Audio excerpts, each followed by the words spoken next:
Place aux interviews. Mesdames, Mesdemoiselles, Messieurs, bonjour. Bienvenue sur EM Radio, la radio école qui décolle toutes les infos pour arriver jusqu'à vous. Dans quelques temps, vous entendrez sur nos ondes une série d'interviews. En effet, chaque élève d'Insin doit préparer une interview avec une personne qui exerce un métier ou un loisir passionnant. Cependant, ce travail nous semblait tellement difficile que nous avons décidé en classe de préparer l'interview de notre nouveau directeur, Monsieur Scoyer. Cela permettra à chacun d'entre nous de découvrir d'une part son métier de directeur d'école et d'autre part de faire connaissance avec notre nouveau directeur. Bonjour Monsieur Scoyer, nous sommes 20 en classe et donc partis pour un parcours en 20 questions avec aussi des choix musicaux choisis par Monsieur Scoyer. Avant de vous interviewer, écoutons. En route donc pour les questions. Quelle était votre première impression lorsqu'on vous a proposé cette interview? Je voudrais commencer quand même par vous saluer, vous dire bonjour, vous remercier de m'avoir invité à répondre à vos questions et à faire connaissance avec vous. Eh bien, la première impression, ça a été que c'était une excellente idée, que c'était un beau projet qui vous permet d'être acteur dans votre école, de créer quelque chose, de réfléchir ensemble, d'appréhender le monde qui vous entoure et de vous exprimer. Et ça, c'est tout un programme. Et donc, c'est avec beaucoup de plaisir que je me suis dit, tiens, bon, oui, ça vaut la peine et on y va. Pourquoi avez-vous accepté notre invitation ? Eh bien, comme je le disais à l'instant, puisque c'est un beau projet et que vous vous y êtes investi, j'ai voulu le reconnaître et vous encourager. Que faisiez-vous avant d'arriver dans notre école? Eh bien, j'étais directeur dans une autre école, dans la région de Soigny. Comment êtes-vous arrivé aux arts et métiers d'Herculine? Eh bien, quand on recrute un directeur, votre école, à un moment donné, a envoyé une annonce disant « On cherche un nouveau directeur ». Pour remplacer Monsieur de Backer qui arrive tout doucement au bout de sa carrière. Et cette annonce est parvenue aussi dans mon école à Braine-le-Comte. J'étais là-bas depuis 8 ans. J'avais donné, je pense, ce que je pouvais donner à cette école-là. Et le profil de l'école m'a intéressé. Et donc j'ai pris contact avec l'école. Je suis venu voir l'école. J'ai regardé votre site internet. J'ai lu les projets. Et j'ai posé ma candidature. Et c'est ainsi que je suis arrivé comme directeur dans votre école. Pourquoi avez-vous choisi cette école? Pour plusieurs raisons. Quand je suis venu la visiter, puisque je suis quand même passé un peu avant de prendre une décision pareille, j'ai trouvé une école qui n'est pas très riche, mais une école où les professeurs s'investissent avec les moyens disponibles pour faire du bon travail. Ça, c'est une des choses qui m'a motivé. Quand je suis venu visiter, j'ai trouvé aussi que les gens qui étaient dans l'école avaient des relations cordiales les uns avec les autres. Et dans l'école, je constate, et j'avais vu, que nous avons des élèves qui sont respectueux, je trouve. Respectueux des lieux. Quand on rentre aux arts et métiers, c'est pas une école où il y a des graffitis, où il y aurait beaucoup de choses abîmées. Il y a un respect des lieux. Il y a aussi un respect des personnes. Quand je vous croise, il y a des bonjours. On s'échange des bonjours. Voilà, donc il y a un savoir-vivre et une certaine liberté avec une certaine discipline. Tous ces éléments-là m'ont fait dire, tiens, là, il doit y avoir moyen de faire du bon travail. Et donc voilà, je suis là. Avez-vous dirigé d'autres écoles avant celle-ci? Oui, puisque j'étais dans un temps sous-directeur à Beaumont, à l'Institut Paris-Danse, et puis j'ai été directeur à Braine-le-Comte, à l'Institut Saint-Gabriel. Donc oui, j'étais directeur avant. Connaissez-vous notre école et certaines personnes avant de venir ici? Eh bien non. Un tout petit peu votre directeur, puisque je l'avais côtoyé dans quelques réunions, mais c'est tout. Non, je ne connaissais personne, ni l'école. Une petite pause musicale. Bien volontiers. Pourquoi avoir choisi de devenir directeur d'école? Cela était-ce votre premier choix? Ça n'a pas vraiment été un choix. C'est un déroulement d'une vie professionnelle, d'une carrière. Au début de ma carrière, j'étais responsable de la discipline dans une école de la région de Charleroi, dans une grosse école. Et j'ai fait ça pendant 15 ans. Je suis ensuite arrivé, on m'a appelé à Beaumont pour prendre une sous-direction. et le côté d'organisation d'une école et de relation avec les professeurs m'a beaucoup plu. Et c'est donc par la suite, c'est la suite logique quelque part que je sois devenu directeur, que j'ai postulé pour un poste de directeur. Mais ce n'était pas un plan de carrière au départ. Sincèrement, en quoi consiste votre travail de directeur d'école? Le métier de directeur, comment définir ça? Je me suis posé cette question-là et je me dis que la meilleure réponse, c'est de dire que le directeur, c'est un peu le chef d'orchestre. Celui qui doit pouvoir lire toutes les partitions, qui doit pouvoir comprendre ce que chacun fait alentour. C'est celui qui doit veiller à ce que tout le monde joue ensemble dans la même pièce musicale, si on fait un parallèle avec la musique. C'est donc quelqu'un qui est garant des objectifs, garant des règles aussi, les règles administratives, les règles internes, les règles du vivre ensemble. Ça, c'est tout le côté, je vais dire, organisation d'une école. Mais c'est aussi celui qui donne le ton, celui qui donne le cap. Ça doit être quelqu'un qui doit pouvoir encourager tous ceux qui s'investissent dans l'école. Et donc c'est un métier qui demande à être très polyvalent, puisqu'il faut pouvoir gérer beaucoup de choses différentes. Ça va des finances à la gestion des professeurs, à la gestion de la discipline, à la gestion des bâtiments. C'est très varié. Voilà un peu, je ne sais pas si ça répond à votre question ou si vous avez plus de précisions à demander, mais voilà un peu comment je conçois le métier de directeur. Est-ce que ça répond à ta question? Oui. Le métier de directeur, quelles en sont les difficultés? Les difficultés, elles sont nombreuses. C'est d'abord jongler avec des règles administratives nombreuses qui conditionnent le fonctionnement de l'école, qui conditionnent le fait qu'on a des subsides pour payer tout ce qu'il y a à payer dans l'école, qui conditionnent qu'on ait des professeurs pour vous donner cours, mais qui conditionnent aussi le fait que quand vous aurez un diplôme, il soit reconnu par l'État belge, par la communauté française. Donc il y a pas mal de règles et de contraintes que la communauté française met et qu'il faut respecter. Ça, c'est une difficulté. La deuxième difficulté, c'est de gérer des personnes qui sont très différentes. Dans vos classes, il n'y a pas deux élèves qui fonctionnent de la même manière, qui sont les mêmes. Chez vos professeurs, c'est la même chose.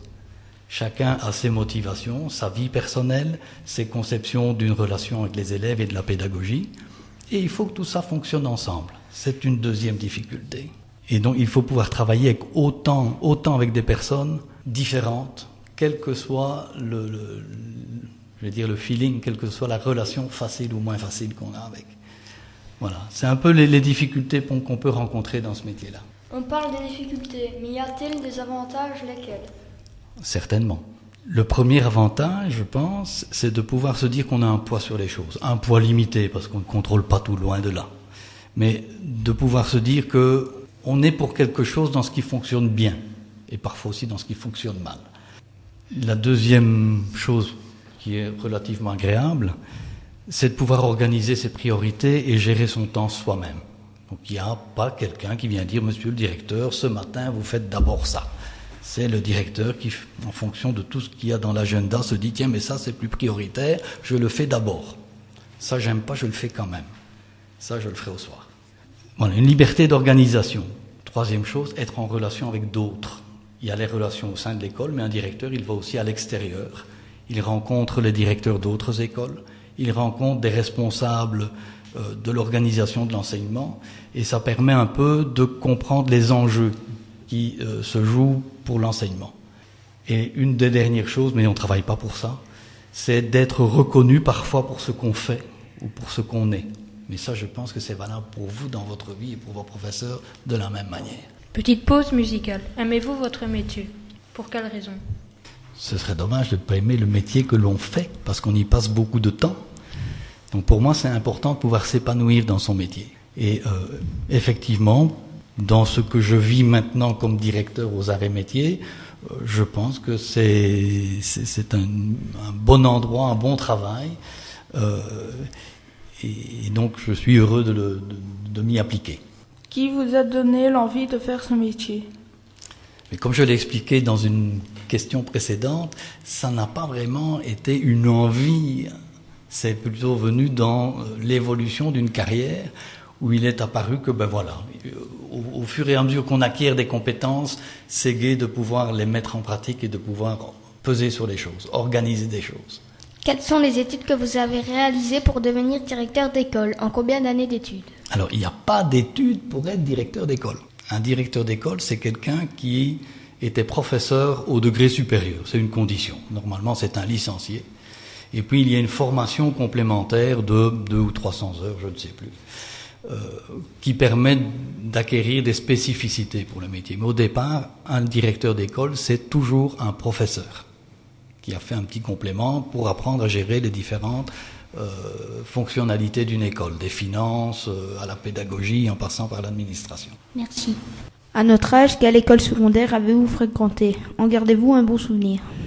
Alors, à votre âge, je n'étais pas dans cette région-ci, j'étais dans la région de Charleroi, et donc j'ai fait mes études à Gosny, au collège Saint-Michel, puis à l'école normale, puisqu'à ce moment-là, les écoles étaient un peu structurées autrement qu'aujourd'hui. Est-ce que j'en garde un bon souvenir? Ma foi, ce ne serait pas ma passion de me retrouver à nouveau sur les bancs de l'école. C'est toujours gai d'apprendre, mais il y a plein d'autres choses qu'on fait après. Et donc voilà, je ne suis pas quelqu'un de très expansif, et donc ma scolarité ne m'a pas marqué particulièrement, ce qui est peut-être le cas de certains d'entre vous. Selon vous, à quoi ressemble l'école idéale? Alors l'école idéale, ce serait quoi? Alors il y a une chose que je me dis toujours, quand on voit un jeune, quand vous êtes arrivé à l'école gardienne ou au début du primaire, et qu'on voit combien les jeunes ont envie d'apprendre et expérimentent par eux-mêmes, je me dis toujours, comment est-ce qu'on arrive en début du secondaire, ou en deuxième, troisième, à avoir des jeunes qui disent « mais l'école, c'est barbant, j'ai pas envie d'y être, j'ai pas envie d'apprendre ». Alors l'école idéale, ce serait une école où les élèves ont envie d'apprendre, et où les professeurs sont là non pas pour leur botter le derrière, mais pour leur servir de guide. Et donc une école où on travaille tous ensemble à construire des compétences et de la connaissance. Ça, pour moi, ce serait l'école idéale. Tout un programme. Au terme de plus ou moins 3 mois, comment jugez-vous vos élèves et tout le personnel de cet établissement scolaire? De façon très positive. Étonnamment peut-être, ça n'existait pas nécessairement dans les autres écoles où j'étais. Je trouve que vous êtes des jeunes agréables à vivre. Peut-être pas toujours en classe, hein, mais quand je vous croise dans les couloirs, on se dit bonjour, c'est important pour moi. On est en relation les uns avec les autres. De la même manière, je trouve que, vous me posez la question aussi de comment j'apprécie vos enseignants, je trouve qu'ils sont quand même très attentifs à leurs élèves. Qu'ils font attention à chacun de vous. Bon, parfois il faut mettre des règles, il faut recadrer, mais il y a un vrai souci des enseignants vis-à-vis de l'évolution de leurs élèves. Et donc voilà, c'est très agréable. Merci. Êtes-vous heureux avec et parmi nous? Ah ben oui. Et j'espère que vous aussi, vous êtes content d'être ici aux Arts et Métiers. Ce que je vis depuis le début de l'année ici, c'est très agréable, même si c'est beaucoup de travail. Et puis, il y aura sans doute aussi des difficultés. Mais il n'empêche qu'effectivement, je suis heureux d'être ici parmi vous. Merci. En quelques mots, que diriez-vous de notre école pour les personnes qui ne la connaissent pas? Je dirais que c'est d'abord une école rurale. C'est pas une école du centre de Charleroi ou du centre de Mons ou de Bruxelles. C'est une particularité. On a de l'espace, vous n'êtes pas très nombreux, et on garde quelque part un caractère familial. Quand je parle à l'éducateur de tel ou tel élève, c'est pas qui c'est celui-là, il sait de qui je parle. Moi, je ne vous connais pas tous, mais vos professeurs et vos éducateurs vous connaissent pas mal. Donc c'est une école à caractère familial. Ça, c'est une première chose que je dirais. La deuxième chose que j'aurais envie de dire, c'est que c'est une école qui est méconnue, qu'on ne connaît pas bien. Quand je parle d'Erqueline et des arts et métiers dans d'autres endroits, un peu plus loin qu'Erqueline, ou bien on n'en a pas trop entendu parler, ou bien on se dit « Ouh là là, Erqueline, c'est la frontière française, qu'est-ce que ça doit être comme population scolaire ?» Alors que on est dans une bonne école qui fonctionne bien. Une école technique d'abord, qui a des métiers d'excellence. Celui qui sort comme électronicien ou comme mécanicien automaticien, c'est pas n'importe qui, c'est quelqu'un qui a un bagage sur le dos. Nos mécaniciens auto, c'est pas mal non plus. Enfin, je vais pas citer toutes les sections. C'est aussi une école qui a des sections de transition. Et donc, quelque part, pour faire son chemin aux arts et métiers, on n'est pas très loin de ce qui se fait, et je dirais même peut-être parfois au-dessus de ce qui se fait dans d'autres écoles générales que les gens regarderaient peut-être d'abord. Et donc, je pense qu'il est bon de dire que notre école a une offre d'enseignement méconnue et qu'il faut mettre en avant. Un petit portrait chinois pour terminer cette interview. Si vous étiez une matière d'école, vous seriez? De la psychologie pour mieux comprendre les gens. Si vous étiez un lieu, vous seriez? La lune qui éclaire dans la nuit. Si vous étiez un sport, vous seriez? La randonnée qui permet de voir de haut, ou naviguant sur un voilier pour être seul devant l'immensité. Si vous étiez un livre, vous seriez? Un livre de pédagogie pour trouver comment maintenir le goût de l'apprentissage. Si vous étiez un personnage célèbre, vous seriez? Gandhi, Luther King, Mère Teresa, je ne sais pas, mais quelqu'un qui s'occupe des autres. Merci Monsieur Scoy d'avoir réalisé cette interview. C'était un plaisir. On se quitte en musique. À très bientôt sur EAM Radio, la radio école qui décolle toutes les infos pour arriver jusqu'à vous.